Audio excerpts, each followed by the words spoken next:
Hola a todos, mi nombre es Yesenia Arias Trejo, soy del grupo 2325 y yo les voy a exponer sobre el virus de varicela zoster o virus herpes humano 3. Vamos a comenzar con las generalidades. Este virus viene de la familia Herpesviridae. Esta familia se va a dividir en subfamilias: la beta herpesvirinae, la gamma herpesvirinae y la alfa herpesvirinae. Esta última es la que más nos importa porque de ahí viene el virus herpes humano 3. Su principal célula diana va a ser las células mucoepiteliales y los linfocitos T. Su zona de latencia va a ser la neurona y su forma de contagio va a ser de forma ya sea respiratoria o por contacto. Como podemos ver en esta imagen, podemos ver que el genoma del ADN de este virus va a estar en el centro y va a estar rodeado de una cápside delta icosaédrica. Esta va a estar formada por 162 capsómeros. También va a tener una envoltura. Esta va a tener glucoproteínas que se van a insertar en ella. También va a tener un tegumento. Este va a ser el espacio entre la envoltura y la cápside. Este virus va a ser sensible a lo que son ácidos, detergentes y a la desecación.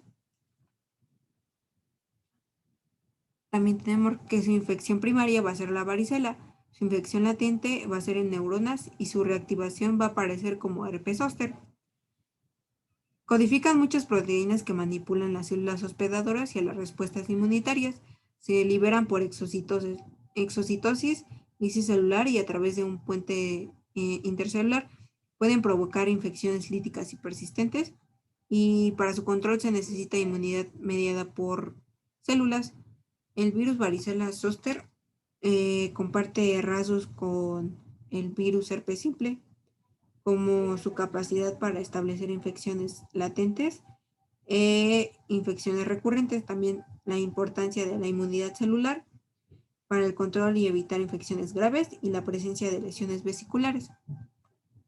Tenemos el ciclo replicativo. En este, el virus se va a unir a los glucosaminoglucanos de la superficie celular,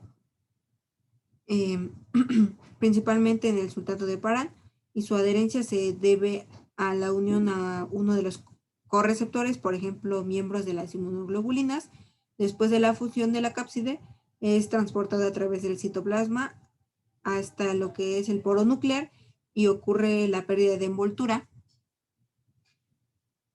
Y el DNA se asocia al núcleo del DNA viral y forma un círculo inmediatamente después de la liberación de la cápside.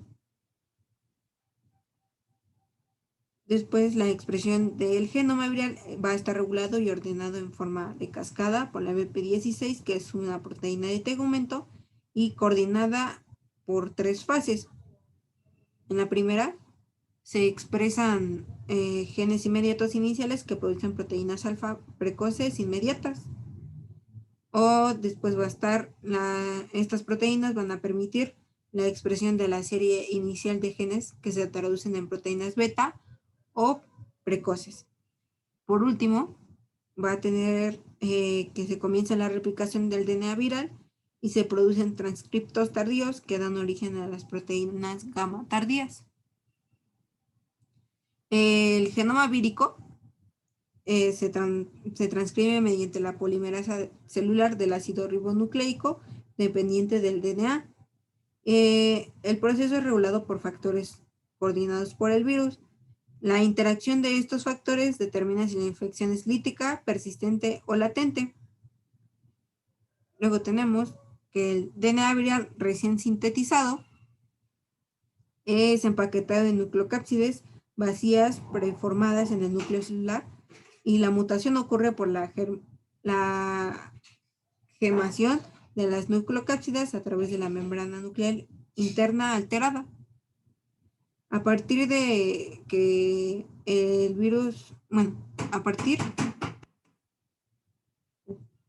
las partículas de virus envueltas son transportadas luego por el movimiento vesicular hacia la superficie de la célula. y adquieren una envoltura a partir de la membrana nuclear o el aparato de Golgi y abandonan la célula por exocitosis o lisis celular. En el virus varicela zoster, lo que lo caracteriza es que posee el genoma más pequeño que los otros virus y también tiene lo que es una replicación más lenta y va a sintetizar varios AN víricos y proteínas víricas específicas que se pueden detectar en las células. En su transmisión,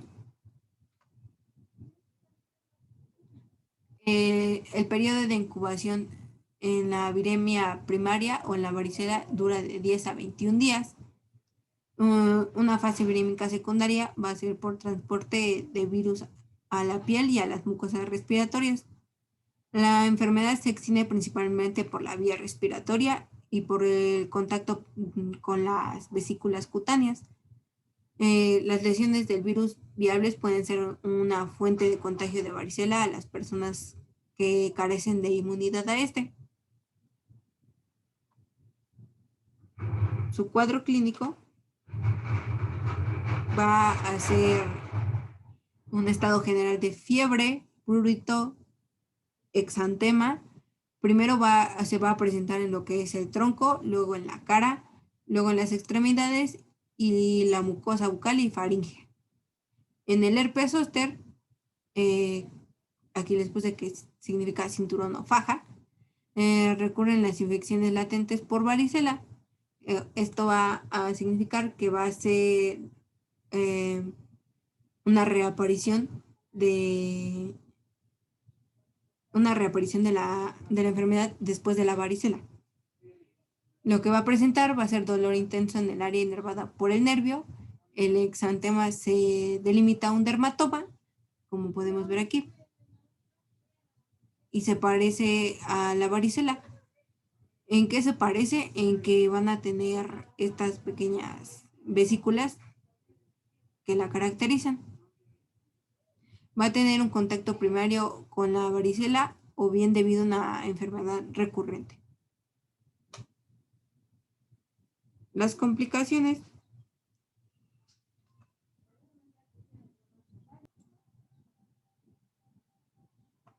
Bueno, antes de que pasemos a las complicaciones, se me pasó decirles sobre estas vesículas. Estas van a aparecer como gotas de rocío, como podemos ver aquí. Tienen un diámetro de 2 a 4 milímetros. Estas se caracterizan principalmente en varicela y en herpes. Y cuando han transcurrido las 12 horas, la vesícula se transforma en pústula y empieza a formar costras. Estas costras son las que pueden ser contagiosas a personas que no son inmunes. Ahora sí, las posibles complicaciones. Las lesiones que son pruriginosas y provocan un rascado por parte del paciente puede facilitar la infección bacteriana secundaria a la formación de cicatrices. La infección primaria, que sería la varicela, suele ser más grave en los adultos que en los niños. Puede presentar neumonía intersticial y esta afecta a entre el 20 y el 30% de los pacientes adultos y puede llegar a ser mortal. También,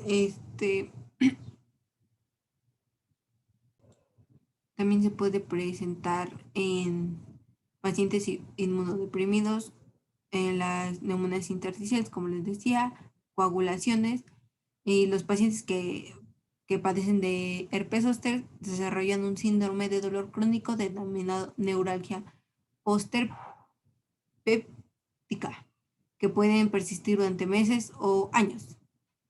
Aquí me comí una. En pacientes inmunodeprimidos y recién nacidos puede tener trastornos de inmunidad celular y en estos pacientes incrementa el riesgo de diseminación del virus. El diagnóstico vamos a tener que normalmente el diagnóstico es clínico, también puede ser con confirmación rápida mediante tinción inmunofluorescente. Tenemos la... Creo que se cortó. No, sí. Que la estimulación cerebral profunda de las células infectadas por virus varicela zoster se pueden detectar inclusiones intracelulares de Cowdry de tipo A y sin sitios. Estas células pueden aparecer en las lesiones cutáneas y las muestras también en las muestras respiratorias o las muestras de la biopsia. Los in-sitios también se pueden aparecer en los frotis de Tisang, de raspados de las bases de las vesículas. También se puede utilizar una prueba de anticuerpos fluorescentes eh, directos frente al antígeno de membrana o FAM, con el fin de detectar antígenos de membrana en los raspados de las lesiones. La técnica de PCR son especialmente útiles en los casos de enfermedad neuronal y sistemática.